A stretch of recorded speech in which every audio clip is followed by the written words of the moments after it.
Everyone, कैसे हैं आप सब लोग। आज हम फिजिक्स में इग्नू को पढ़ते पढ़ते अभी तक 2 यूनिट खत्म कर चुके हैं। कौन कौन सी, फटाफट बताइए। एक तो वेक्टर अलजेब्रा थी और एक वेक्टर अलजेब्रा 2 थी। हमने वेक्टर और स्केलर को बहुत बेहतरीन तरीके से पढ़ा, सारे क्वेश्चन आंसर किए। अब एक कुछ क्वेश्चन आंसर मैंने आप सबके लिए छोड़े थे और आज के दिन बहुत ही कमाल का टॉपिक होने जा रहा है। हम अब यूनिट 3 स्टार्ट करेंगे और इस यूनिट में हम मैथमेटिक्स के इंपॉर्टेंट ब्रांच को सीख रहे होंगे। भाई अगर मैथमेटिक्स की इस इंपॉर्टेंट ब्रांच को सीखोगे जो मैं पढ़ाऊंगा आपको, तो आपको फिजिक्स में डिफिकल्टी बिल्कुल नहीं आएगी। अब ये जरूरी क्यों है? आप सबको पता है कि आपने अभी 12th क्लियर की, बीएससी में आए हैं, इग्नू की बीएससी पढ़ रहे हैं, या फिर आप रेगुलर बीएससी कर रहे हैं, कोई फर्क नहीं पड़ता। लेकिन बिना मैथ्स के फिजिक्स में कैसे कर पाओगे? और अब हमारे पास फिजिक्स एडवांस हो जाएगी, है ना?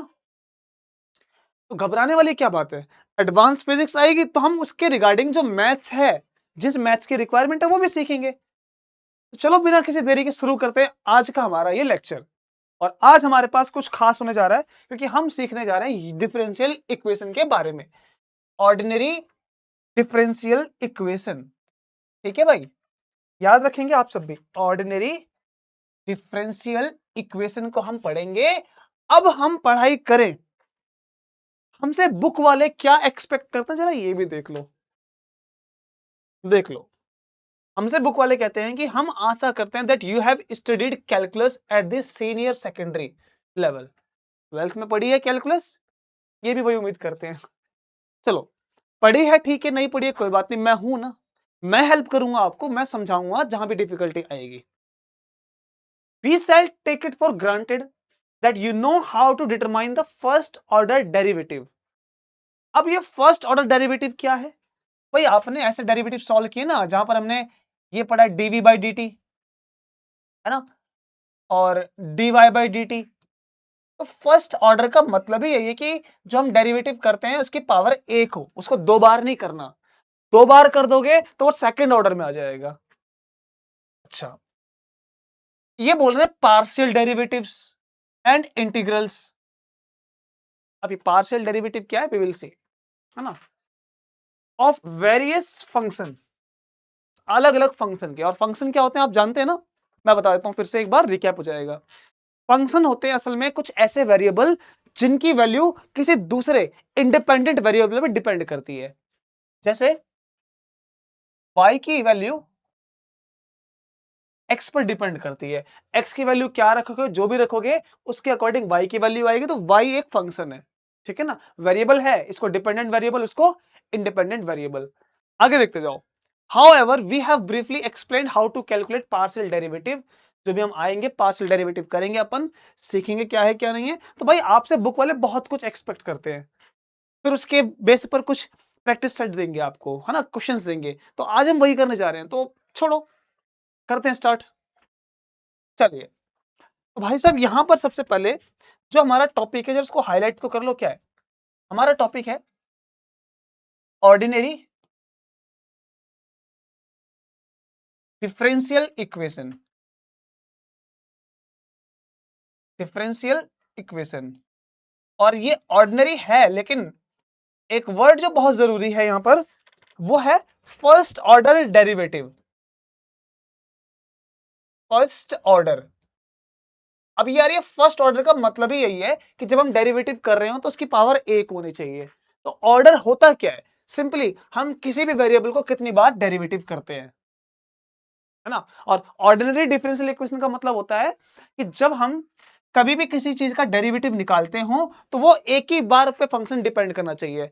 मेरे कहने का मतलब, देखो, जैसे कि y है, ठीक है ना। अब 12th में हमने पढ़ा है कि भाई जब हम वेव को पढ़ रहे होते हैं तो ये जो डिस्प्लेसमेंट है ये y और t दोनों पे डिपेंड करती है ना। तो y पे भी, और मतलब y x पे भी डिपेंड करेगी और t पे भी। जब हम वेव को पढ़ रहे होते हैं इसकी इक्वेशन आपने पढ़ी होगी, किस तरह से थी? a sin kx minus omega t, ऐसी थी ना।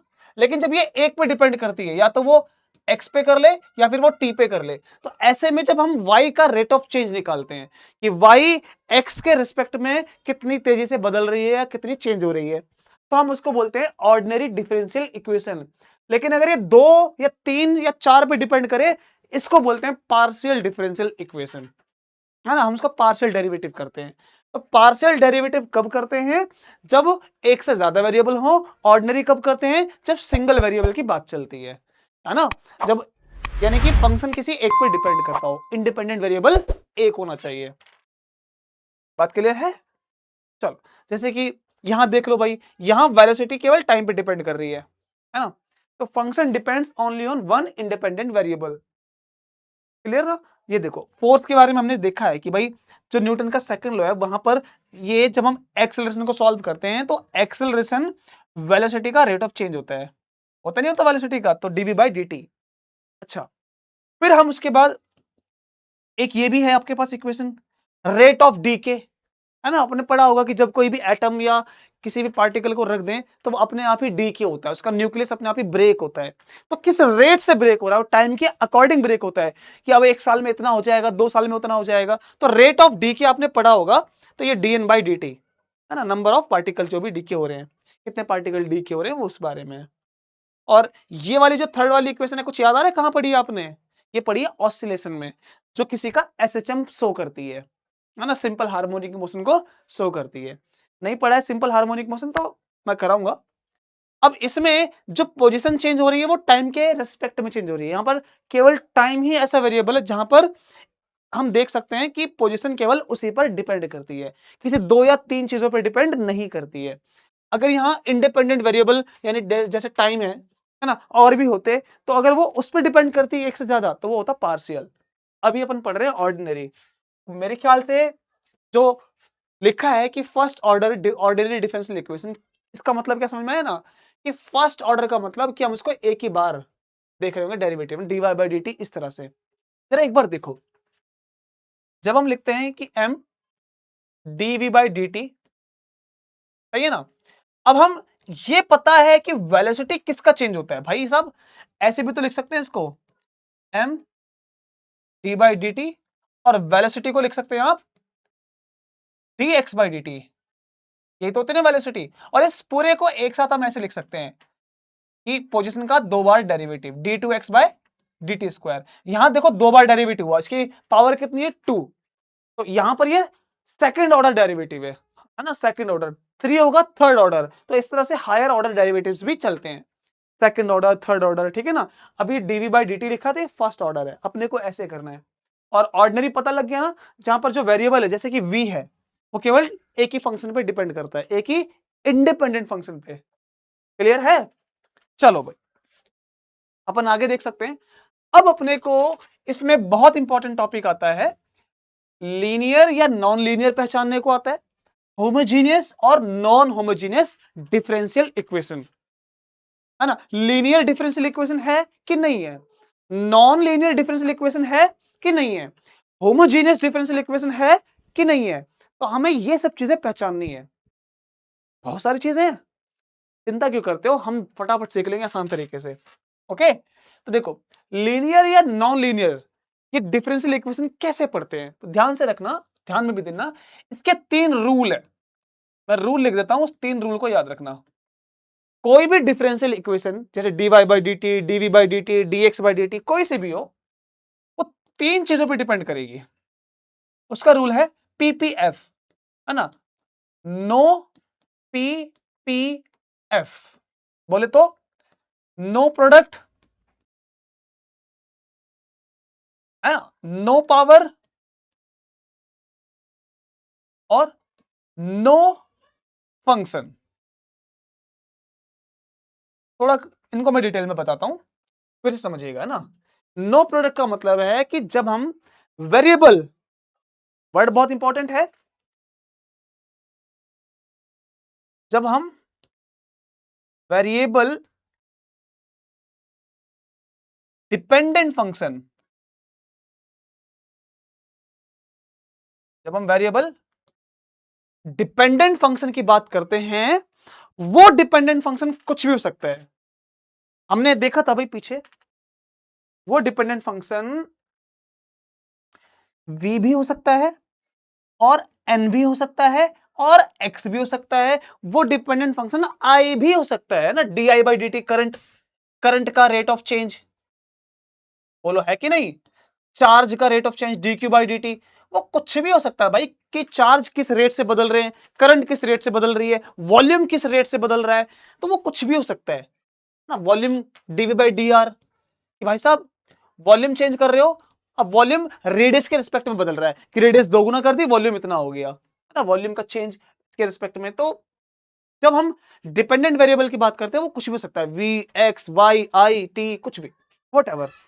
तो अपन ये पढ़ रहे हैं कि भाई जो भी डिपेंडेंट फंक्शन है वो प्रोडक्ट में नहीं होना चाहिए। जैसे y को ले लो, y के साथ dv बाई dt बिल्कुल भी नहीं होना चाहिए, है ना, और ऐसे भी नहीं होना चाहिए कि dy by dt multiply dy by dt, यानी कि d2y बाई dt। मैं लिख देता हूं, दोबारा से बताता हूं, इसका स्क्वायर भी नहीं होना चाहिए भाई।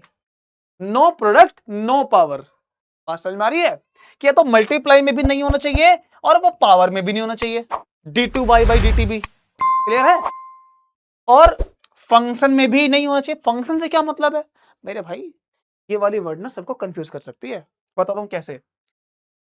एक इक्वेशन है y equals to a sine omega t, इसका रेट ऑफ चेंज करेंगे तो हम लिखेंगे dy बाई dt, है ना। अब चलो एक काम कर लो, डायरेक्ट लिख लो आप ऐसे कि dy by dt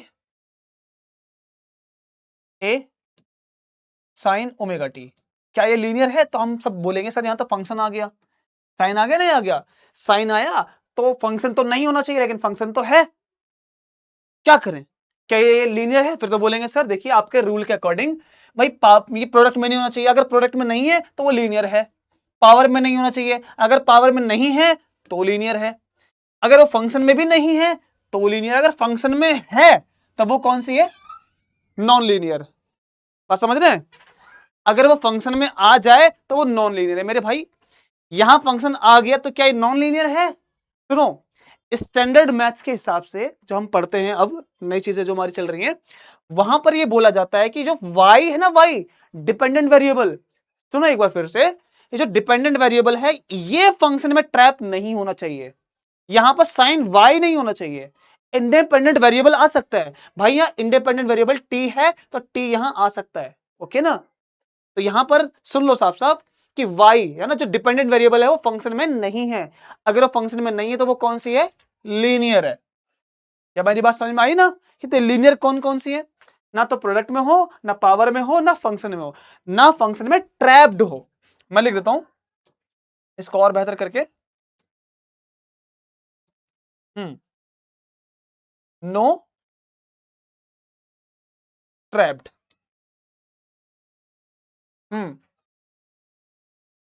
no trapped in function. तो फंक्शन में नहीं आना चाहिए डिपेंडेंट वेरिएबल को, तो इंडिपेंडेंट आ सकता है लेकिन डिपेंडेंट नहीं लाना है, तब जाके वो कहलाएगी हमारे पास लीनियर। समझ में आई बात? अच्छा आ गई हो तो चलिए अपन आगे पढ़ सकते हैं फिर। आ जाओ जरा इस पार्ट पे आ जाओ, होमोजीनियस किसे कहते हैं? भाई साहब बहुत सिंपल बात है, होमोजीनियस में एग्जांपल के थ्रू समझ लो, आसान है, ठीक है ना। हमारे पास डिपेंडेंट वेरिएबल ना एक तरफ होने चाहिए, इंडिपेंडेंट एक तरफ होने चाहिए। डिपेंडेंट कौन है? वाई, तो यहां पर देखो वाई है ना एक तरफ, पहला पहला समझ में आया ना कि वाई एक तरफ होने चाहिए, यानी कि डिपेंडेंट वेरिएबल। अब वाई की जगह जीरो रखे, देखो यहां पर जीरो रखोगे और यहां पर जीरो रखोगे, अगर दोनों में जीरो रखोगे तो आरएचएस पर जीरो आ रहा है कि नहीं आ रहा है? राइट हैंड पर भी जीरो आ रहा है, अगर राइट हैंड पर भी जीरो आ जाए तब ये होमोजीनियस है। जरा यहां देखो, डिपेंडेंट वेरिएबल एक तरफ है ना वाई वाले, वाई को जीरो कर दो, इसको भी जीरो कर दो, तो ये पूरी की पूरी जीरो हो जाएगी। क्या आरएचएस पर जीरो हुआ? भाई राइट हैंड पर जीरो नहीं हुआ, तो वो ये नॉन होमोजीनियस है ना। दिमाग में डालना, अपने बत्ती को जलाना, दिमाग की बत्ती, कि भाई साहब होमोजीनियस वो कहलाएगी जहां पर डिपेंडेंट वेरिएबल अगर एक तरफ आ जाए और उसमें जीरो रख के देख लो उसकी वैल्यू, और आरएचएस पे भी जीरो हो जाए, तब तो ये होमोजीनियस है। कोई भी कांस्टेंट टर्म नहीं होनी चाहिए, फंक्शन वाली टर्म नहीं होनी चाहिए, है ना। तो यानी कि जो भी इंडिपेंडेंट वेरिएबल है वो यहां नहीं होना चाहिए, आरएचएस पर या एलएचएस पर कहीं भी एक साथ इकट्ठा करके कह लो उसको कि आपने वाई वाले को उधर ले गए, एक्स वाले को उधर ले गए ना, कह सकते हो कुछ भी। अब यहां देखो जरा भाई साहब, यहां जीरो रखो वाई को और यहां वाई को जीरो रखो, तो क्या पूरी जीरो नहीं हो जाएगी? हो जाएगी सर जीरो। तो ये भी होमोजीनियस है, क्लियर है ना। तो homogeneous, non homogeneous, linear, non linear, ये क्या है हमने पहचान लिया। लीनियर जो होगी, पहचानो लीनियर कौन कौन सी है, ना प्रोडक्ट, ना पावर, ना फंक्शन, ऐसा तीनों फॉलो करता है तो वो लीनियर है। होमोजीनियस में सभी डिपेंडेंट एक तरफ, जीरो लगा के देखो, जीरो आता है तो वो होमोजीनियस है, नहीं आएगा तो नॉन होमोजीनियस है। जरा प्रैक्टिस करके दो, प्रैक्टिस। अब इसकी प्रैक्टिस देखना भाई, मैं पूछता हूं कि ये जो तीन इक्वेशन है इनमें से कौन सी लीनियर है, मैं लिख देता हूं, आपको बताना है linear, second non linear, third homogeneous कौन सी है, या दोनों एक साथ हो सकती है ना, फोर्थ नॉन होमोजीनियस। आपको उनको कैटेगराइज करना है और ऐसे करना है कि ये देखो इन दोनों का पेयर, ऐसे हम ऐसे चलेंगे ऑल्टरनेटिव तरीके से, है ना। हम इसके साथ इनका पेयर बना रहे होंगे, है ना, और नॉन लीनियर के साथ इन दोनों का पेयर। चलो सीखते हैं कैसे कैसे बताता हूं मैं, ठीक है ना। पहले वाले देखो जरा, क्या ये लीनियर है? तो आप बोलेंगे सर देखिए, लीनियर के लिए no product, no power, no function. भाई साहब किसका प्रोडक्ट? Dependent variable. यहां बताओ डिपेंडेंट कौन है? बोलेंगे सर आई है, क्योंकि यहां पर आई का डेरिवेटिव है। बात ठीक है, आई का डेरिवेटिव है तो हमने साफ साफ पहचान लिया कि सर यहां पर आई है जो डिपेंडेंट वेरिएबल है, ओके ना। अब मुझे बताओ एल क्या है? भाई एल तो इंडिपेंडेंट है, यानी कांस्टेंट है, आर भी कांस्टेंट है, ई भी कांस्टेंट है, तीनों चीज तो कांस्टेंट है। मैं सिर्फ पूछता हूं क्या डिपेंडेंट ये D I by D T के साथ आई मल्टीप्लाई में है, कोई प्रोडक्ट में है? बोलेंगे नहीं सर। कोई पावर में है? नहीं है। किसी फंक्शन के अंदर बंद है आई? आई यहां पर किसी फंक्शन के अंदर बंद नहीं है। यहां पर भी चाहे तो देख लो, यहां पर आई के साथ आर मल्टीप्लाई है, और आर क्या है? कांस्टेंट है। आर क्या है? कांस्टेंट है। तो यहां पर हम साफ साफ कह सकते हैं कि सर आई के साथ कोई भी दूसरा आई नहीं होना चाहिए, है ना। तो ये आर एक्स कुछ भी आ सकता है, ओके ना। बात क्लियर हो रही है? तो ये लीनियर है। पहले वाली कौन सी है? लीनियर। अच्छा होमोजीनियस है कि नॉन होमोजीनियस? यार होमोजीनियस में ये होता है कि जितने भी डिपेंडेंट है वो एक तरफ लेकर आओ, जीरो पुट करो, सब जीरो हो जाए। यार अगर आप यहां इक्वेशन में देखो जरा, क्या है equation? L D I by D T plus R I equals to E. मैं पूछता हूं कि अगर आई की जगह पे जीरो रख दोगे, जीरो रख दोगे तो पूरी की पूरी जीरो बन जाएगी, लेकिन क्या वहां पर जीरो बना? नहीं बना। तो ये नॉन होमोजीनियस है। लीनियर तो है लेकिन नॉन होमोजीनियस। बात क्लियर है? सेकंड पे भी जरा प्रैक्टिस कर लो। यार यहां पर डिपेंडेंट कौन है पहचान सकते हो? डिपेंडेंट तो पहचानना आना चाहिए, राइट आपको। अब डिपेंडेंट कौन है? क्यू, क्योंकि क्यू का डेरिवेटिव हो रहा है। क्या क्यू के साथ यहां कोई और मल्टीप्लाई है? क्यू नहीं है, प्रोडक्ट में नहीं है, पावर में नहीं है, और क्यू किसी फंक्शन में भी नहीं है। यहां पर बताओ क्यू के साथ आरसी लिखा है, और आरसी क्या है? कांस्टेंट, वो आ सकता है, वो आ सकता है। तो भाई साहब ये तो समझ में आ गया कि सेकंड वाले भी लीनियर है। अच्छा क्या ये होमोजीनियस है कि नॉन होमोजीनियस है? आप बोलेंगे सर क्यू की जगह जीरो रखो, यहां पर भी जीरो रखो तो पूरा जीरो हो जाएगा। क्या वहां जीरो हुआ? नहीं हुआ। तो ये नॉन होमोजीनियस है, नॉन होमोजीनियस, है ना। थर्ड वाली को देख लो जरा। थर्ड वाली में यार, थर्ड वाली में कौन है डिपेंडेंट वेरिएबल? सर वी है। यहां पर कौन है? वी है, और वी के साथ वी मल्टीप्लाई में है। समझ में आ गया भाई? प्रोडक्ट में है यानी कि नॉन लीनियर है। लिख दो फटाफट, ये कैसी है? Non linear. होमोजेनियस की नॉन होमोजेनियस? आप बोलेंगे सर होमोजेनियस में ऐसा होता है ना कि आप जब v की जगह जीरो रख दो तो पूरा जीरो हो जाए।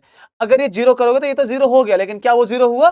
बिल्कुल भी नहीं। तो वो कैसी है? नॉन होमोजीनियस है ना। नॉन होमोजीनियस है और नॉन लीनियर है। क्या बात समझ में आती है सारी की सारी? अगर आ गई हो तो चलो आगे हम और प्रैक्टिस करते हैं और पढ़ाई करते हैं, क्योंकि हमें और भी करने क्वेश्चंस। जरा इसमें देख लो आप, हमें classify the following first order ordinary differential equation as linear और नॉन लीनियर। बस हमें ये बताना है कि लीनियर है कि नॉन लीनियर है ना। डिपेंडेंट वेरिएबल कौन है सर? v है, क्योंकि v का डेरिवेटिव हो रहा है। v के साथ कोई v मल्टीप्लाई में है सर? नहीं है। पावर में है? बिल्कुल नहीं है। और v किसी साइन कॉस के फंक्शन में नहीं है। अच्छा यहां देखो, यहां पर भी v है ना? क्या v के साथ कोई v मल्टीप्लाई में? नहीं है। क्या कोई इसके पावर में है? नहीं है। कोई फंक्शन में है? नहीं है। ये जो t है ना, ये बता रहा है कि v वेरिएबल डिपेंडेंट है। v कैसा है? फंक्शन है जो कि डिपेंड कर रहा है t पर, लेकिन इसके साथ कोई ना पावर में है, ना प्रोडक्ट में है, ना किसी फंक्शन के अंदर है ना? वो तो ये बता रहा है कि बस इंफॉर्मेशन की v t पर डिपेंड करता है, और हमें पता ही है ना? तो ये लीनियर तो आ गई भाई, क्योंकि ना पावर में ना प्रोडक्ट में है, लीनियर है। क्लियर है? इसको बता दो सर, यहां कौन है? यहां पर i है, i। क्या i के साथ कोई i मल्टीप्लाई में है? बिल्कुल नहीं है। यहां पर भी नहीं है, ना पावर में है, ना i किसी फंक्शन में है। फंक्शन तो मौजूद है, लेकिन i यहां पर नहीं है। मैं लिख के देखो, यहां पर l di/dt लिखा हुआ है, प्लस ri लिखा हुआ है, और लिखा हुआ है e sin omega t। Clear ना? बुक्स में मिस्टेक्स हैं कुछ, उसको थोड़ा समझना। यहां पर i किसी के साथ मल्टीप्लाई में नहीं है, यहां पर भी नहीं है, ना पावर में ना फंक्शन में। यहां फंक्शन अलग से है, लेकिन इसमें ओमेगा टी में i है कहीं पर? बिल्कुल भी नहीं है। तो i नहीं है, यानी फंक्शन में नहीं है, पावर में नहीं है, प्रोडक्ट में नहीं, तो ये लीनियर है। हमें बस नो चेक करने, नो नो। यहां पर बताओ भाई साहब, यहां दिख ही रहा है साफ साफ कि जो y डैश है मेरे साथी, ये y डैश को हम dy/dt भी लिखते हैं, ठीक है? और y डबल डैश को d2y/dt² लिखते हैं। ये बात याद रहेगी ना आपको? तो देखो जरा, क्या जो ये लिखी हुई है, मैं इसको यहां लिख के दिखाता हूं आपको ना। dy/dt लिखा है, प्लस dy/dt का स्क्वायर है, डबल डेरिवेटिव नहीं है, सिंगल है, ठीक है ना? इक्वल्स टू 0 है। अब देखिए, यहां पर कोई y मल्टीप्लाई में है इसके? आप बोलेंगे सर नहीं है। यहां पर भी कोई y मल्टीप्लाई में नहीं है, नहीं है। तो प्रोडक्ट में तो नहीं है, लेकिन यहां पर पावर में है भाई। ये नो वाला फॉलो नहीं कर रहा, पावर में ये है, तो ये नॉन लीनियर है, नॉन लीनियर। मेरे को लगता है, उम्मीद करता हूं मैं कि भाई linear, non linear, homogeneous, non homogeneous, है ना, first order, ordinary differential equation, ये सारे टर्म समझ में आ गए होंगे आपको। अगर आ गए हो तो हम अब आगे की प्रैक्टिस अपनी ले जा सकते हैं, इस चैप्टर को आगे बढ़ाते हुए। चैप्टर इसी तरह से स्मूथली खत्म होगा, बिना किसी टेंशन के। ठीक है, बस बने रहो हमारे साथ, और कोई भी डाउट है कमेंट में जरूर बताओ, ठीक है ना? मिलते हैं अगली क्लास में।